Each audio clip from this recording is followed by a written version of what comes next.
Edith, Yeah. just in brief, who is Edith? Okay. Edith is a firstborn in a family of three. She's the only girl and two boys.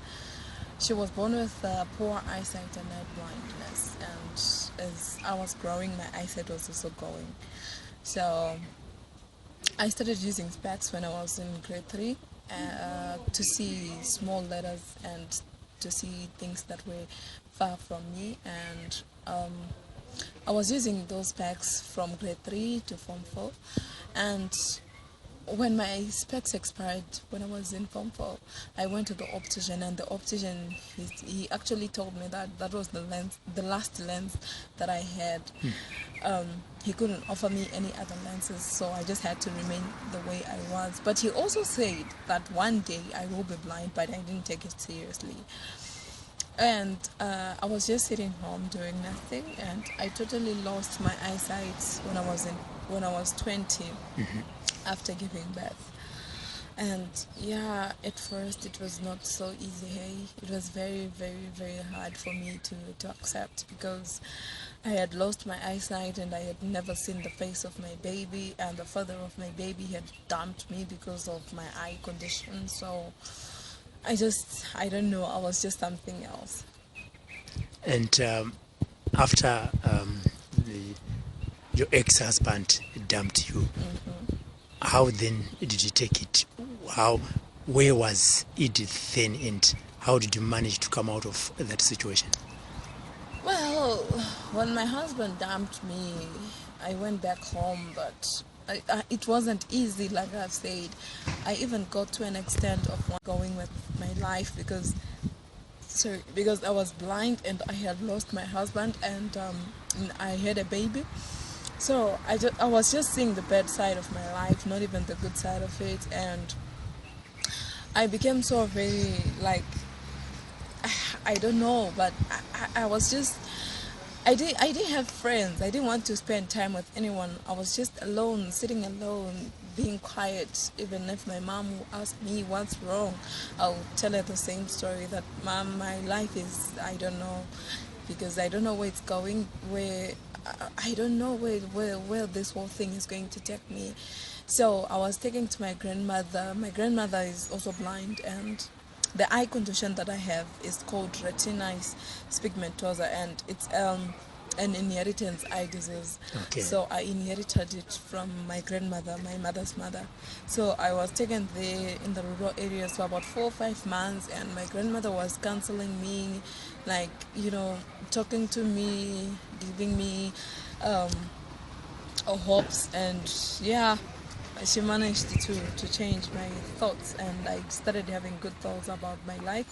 And from the rural areas, I came back here in Harare, and I started going to the rehab. And when I went to the rehab, that's when I saw that I was not the only one, because I met with the other 6 classmates, and some of them were worse, some of them were Yeah. like, I don't know, I was like the best of them all. Okay. So I started having some dreams of myself going to work and working for my son. And after the rehab, I wasn't doing anything. And when I heard of the short film, I came here at ZIF and I did the short film. It was really a success. And after the short film, Mr. Nigel Munyati, the executive director of Zimbabwe International Film, the short film, he called me and he asked me what I could do besides acting. I told him I can do switchboard operations. He promised that he was going to offer me something, but he had to sit down with his board members first. And they sat down, and then I was called for an interview, and I came for the interview, and yeah, I was employed at SIF on the 1st of September last year. That's where I am now. Wonderful. Let's talk about the film. How did you hear about the auditions, and what gave you the confidence that you are going to make it, since you're partially blind? I'm not partially, hey, I'm totally. You're okay, totally. Yeah. Yes. Okay, at first I went to ZFM trying to do like some voiceovers, and as we were doing some voiceovers at ZFM Stereo, I also met with a group of people, and I had friends, like their names were Gamu and Eunice. We were just talking, and I asked them, "You ladies, what do you do in life?" They told me they were actresses. I was like, "Oh, okay, nice." But I love acting, hey? That was me telling them that I love acting. And they promised me that if we do get anything, we'll just let you know of anything, we'll just tell you. And then I said, okay, nice. But in my heart, I was just saying, no, these girls are just saying for me to, keep quiet, or not for me to bother them. Yeah. And then afterwards, after 2 weeks, as I had stopped going to the ZFM Stereo, one of the girls, Gamo, texted to my mother saying there is a person who wants to be helped in his film with Edith. So I didn't understand this whole thing, man, because I was just wondering, how do this person expect me to help him, of which I'm blind? And then the next message was the person's name and the person's number. I called the person and I asked him. I said, "Mr. Justice, I heard that you want me to help you in your film, but I don't know why me to help you. How can a blind person help a sighted person? How is that possible?" And then Justice Yopkwanya actually told me that you are the perfect person that I want in my film, because I have this part of a blind girl. So I want you to come and train the sighted person who will be pretending as if she is blind. I want you to come and train her how you walk with your stick, how you feel like your clothes, how you feel like the atmosphere around you, and how you move around alone. So I said, okay. And then after the call, I just said to myself, I know this guy just wants to use me. And then on Sunday, he called me, and then he said, "Edith, do you want to be part of the film? Do you want to act?" And then I said, yes. When I said yes, I only said to myself, it's an opportunity for me to show the world that as the blind, we have talents that you the sighted don't want us to show out. So I said, this is my time to shine. I don't have to let this go. And then I came for the auditions. I was given a script, and I went back home with the script. My brothers were reading out the script for me, and I was getting the lines in my head. And on the shoot, it was nice. It was fabulous. Simply because I only wanted to show that there is life after blindness. Yes, and now the film is out, and you haven't seen it. What is the feeling? Because a lot of people are talking about it, but you haven't seen it. Sometimes you feel so bad, hey. You feel so bad. Like I feel so bad. Not only about the film. Yeah. Sometimes I'll be like dressing like